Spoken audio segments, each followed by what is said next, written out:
Baseball in the Boroughs is brought to you by Verizon. With my plan, get exactly what you want and only pay for what you need. All right, it's a wrap. The trade deadline has come and gone, so let's talk about what the Mets and Yankees did or didn't do much of at the deadline. We're going to break it down with my guys right here with me, Sal Licata. He's the host of Baseball Night in New York and SNY. You also hear him on WFAN. Sal, busy trade deadline for the Mets, that is. Let's get right into it. Start with the Mets, who, after the deadline, they've traded both of their aces. They sent Justin Verlander to the Astros on Thursday afternoon, guys. The Metropolitans, they get back outfielders Ryan Clifford, Drew Gilbert. That's the number 1 and number 4 prospects in the Houston organization. So I got to ask you this, Sal. Was this a good haul for the Mets organization? Yeah, a good haul for the organization if you care about prospects. I care about winning now, so that does nothing for me now. 2 different trades. You mentioned Scherzer trading 1 ace. Well, that was a good trade because Max Scherzer wasn't any good while he was a Met. Justin Verlander has been good. So that's the guy I'm not giving up if I'm the Mets, because who's going to pitch next year, Dexter? That's my issue. I would not have traded Verlander. They need an ace next season. He was it. He was pitching well, so I would not have traded him. Now, did they get back a good return? Sure, they spent a lot of money. They paid the Astros a lot of money to get back those top prospects, but I can't worry about what, and I understand the importance of rebuilding a farm system. Right. I can't worry about 2, 3, 4, 5 years down the road. I'm worried about next year. Justin Verlander was their best chance to win next year. So you mentioned next year. We want to talk about next year because the other big news around the Mets coming before the trade deadline was Max Scherzer's comments to the Athletics' Ken Rosenthal. Scherzer said he wasn't itching to jump ship, and Steve Cohen and Billy Epler told him that the team was taking a step back next season and building for the future.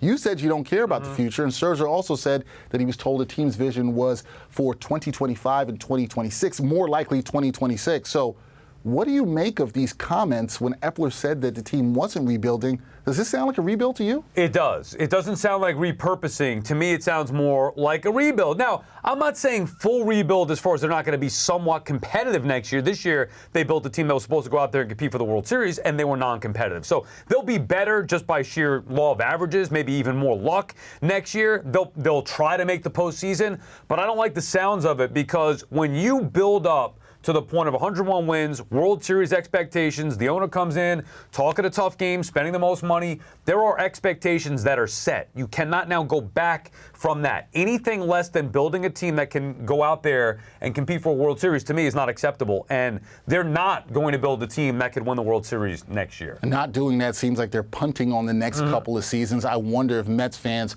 are going to be happy with that. I got to think. Probably not. All right, so the Mets trade Robinson. We see them trade Scherzer, Mark Canha, and Verlander, along with Tommy Pham and Dominic Leone, all before the deadline. What is your assessment of all the moves that the Mets made before the deadline? Yeah, I mean, it's, to me, the assessment, one word, sad. And it's not that they made bad moves. It's that they're in this point. This was supposed to be an exciting day. At the trade deadline, what pieces are the Mets going to bring in to fine-tune this team on their run to a World Series title? And instead, it's selling off everybody. I mean, Verlander out, Scherzer out, Canha out, Pham out. You mention it, the Mets have it's not a fire sale, but they are clear sellers at the trade deadline, being more active than anybody else, selling their pieces. So it's nice when you look at the list of prospects and restocking the farm. That's great for another day. Today, however, a sad day. Today is a sad day for a lot of Mets fans. I think a lot of people echo what Sal just said here. And Sal, also want to talk to you about the Yankees, because they made a couple of moves right before the deadline. They get a couple of relievers, but